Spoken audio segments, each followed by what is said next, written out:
Gambit. This is Blake's 7 Series 2. We're continuing our reviews of Blake's 7, my third favorite show of all time. This is the third time I'm watching all these episodes. It's super exciting.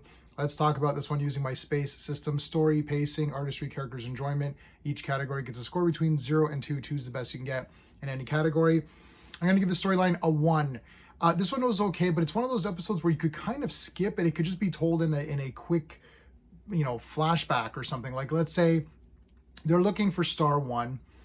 They need to find this surgeon who actually was the surgeon that repaired Travis's arm. His name is Dockery, and they're trying to find him, and then he's going to tell them the location of Control, which is Star One. We found that out.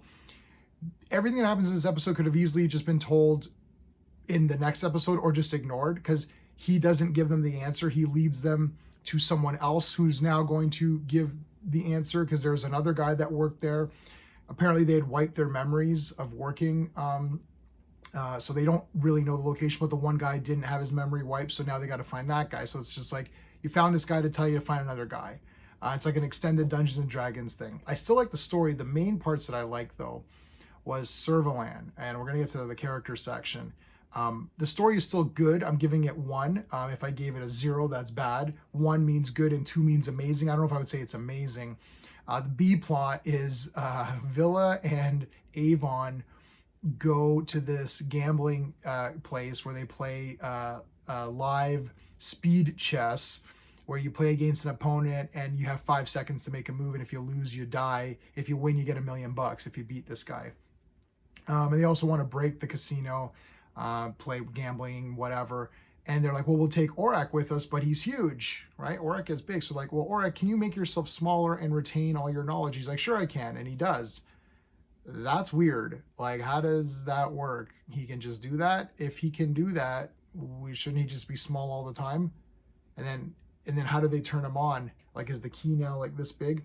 Like, that was just weird. I don't know. I still liked it because of the Servalan parts, which I'm going to talk about in the character section. But it was a bit weird, and nothing really got solved in this one. But I still liked it because I'm kind of a shill for Blake 7. I love them all anyway. Pacing, I'll give it a 1, same reasons. You're just kind of waiting around, and there isn't any big resolution to what's going on. You're like, oh, okay, that was good. They did their thing, and that was it. So I wasn't bored. If I was bored, I would give it like a 0 or a 0.5. I'll give it a 1. It's fine. I wasn't bored. It was okay, but obviously it could have been a little bit more exciting and a bit more tension. The artistry, though, I will give it a 1.5. There's a lot of different locations here. I like some of the costumes. You got that main guy who looks weird. They're all dressed as like almost like a Mardi Gras thing, but like period setting, and all this is weird. There's caves. There's like the bar setting. There's the casino.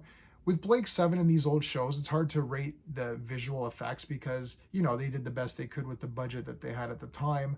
And I think they look pretty good. But a lot of times, you're going by location. Like sometimes you might have a lazy episode. Even in Star Trek, it's just all on the ship. You're like, okay, well, it's just on the ship. This one, there was a lot of locations, so I'm going to give them good points for that. The characters are 2 out of 2. So Blake 7 has some of the best characters ever, well written, and even just like side characters. So Servalan, of course, is on fire in this one. Villa and Avon are hilarious together. This is what's making that episode so good, is that just them hanging out with each other. You don't really get that too much, so I really enjoyed that part of it. And Servalan coming down and saying, okay, I need Travis and the surgeon. And these guys are like, well, we're supposed to be, we're very neutral here. Okay, I'll pay you $8 million. Oh, okay. Well, give me 10 million. No, I'll give you 8. Oh, okay. And then the guy's like, well, if Servalan wants this guy so badly, he must have information. I'm going to get information from him. And then they cut to Servalan. She's like, oh, they're going to try to get information from him before they give it to us. Like, she's on top of it. And she has this guy with her who is such a cool character. This is one of the strengths of Blake 7, is that you've got these side characters that come on, and they're like literally 1 episode appearance guys, or maybe 1 or 2 episodes. That's it. They're only in it for 1 episode, and they're so cool. Like, I was like, oh, this guy's cool too. Remember that puppeteer? He was awesome. This guy's cool. He's kind of creepy and weird, but there's something about him I thought was really good. And he's talking to her. He's like, oh, Servalan, and she's like explaining her. She needs someone there to explain her plot. which is what, he's like, oh, okay. And I don't know, he was a really cool character.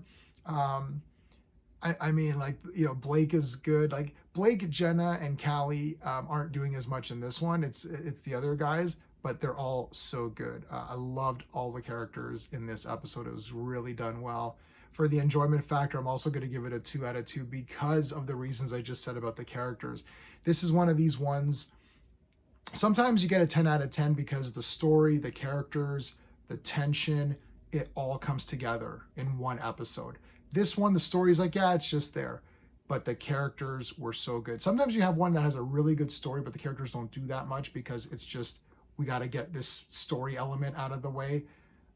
But this one is, we got all these great character moments at the expense of the story a little bit because it's just very simple, and Villa's going to beat the guy in chess. Like, is there any doubt, right? He's using Aurak, so Aurak's going to, of course, win. But man, I still super enjoyed this one. I'm giving it a 7.5 out of 10. It's not on the top tier of Blake 7, but it's still really good. I don't think any Blake 7 episode is going to get too low a score because I just love all of it. If you just asked me, I'd just be like, yeah, they're all 10 out of 10. Watch them all. What about season 4? Season 4 is 10 out of 10. But somebody said it wasn't that good. They lied to you. I can't believe they lied to your face. That's terrible. Season 4 is awesome. That's me in my real life. If you ask me about Blake 7, it's like, what? Someone said an episode of Blake 7 sucked? They're wrong. They gave all these points. They're lying.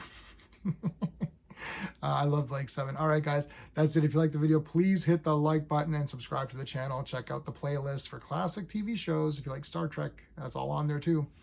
Until next time.